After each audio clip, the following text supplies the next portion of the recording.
যেরকম আগে বন্যার জলে আমরা যা কষ্ট পেতাম সেই কষ্টটা একটু নেই। এত জল জমতো, এই কষ্ট এখন নেই। সেই কষ্টটা এখন নাই। আলো ছিল। আচ্ছা, কষ্টটা নেই তুমি বলছো,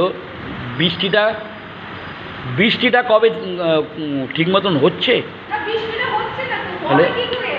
গাছপালা কেটে দিচ্ছে। লাস্ট আমার মনে আছে এইখানে 2018 সালে এই সিঁড়ি অবধি জল, এই সিঁড়ি অবধি জল, তারপর থেকে আর বৃষ্টি নেই। জলে আমি 78 সালে আমার ভালো খেয়াল আছে, 78 সাল তো দূরের কথা, অনেক বাড়ি পূর্বে। থেকে বেরোইনি। এখন আর বৃষ্টিও হয় না। বৃষ্টি হয় না, প্রকৃতি শেষ হয়ে গেছে। এবার প্রকৃতি মানুষকে শেষ করছে। প্রকৃতিকে আমি রাগ করবেন না দাদা, রাগ করবেন না।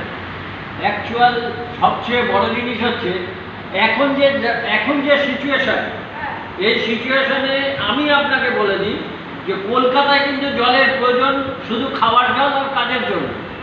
বন্যার হওয়ার মতন বৃষ্টির প্রয়োজন হয় না, কারণ এখানে ক জায়গায় চাষ হয় আপনি আমাকে বলে দিন। ক জায়গায় চাষ হয়? বেগরখালে ওইটুকুনি চাষ নিয়ে চাষ হয়। বেগুনখানে চাষ হয় না তো, বেগুনখানে চাষ হয় না। তাহলে এবার আপনি বলুন, তাহলে এখানে বৃষ্টির প্রয়োজন নেই। আপনি কথা কিন্তু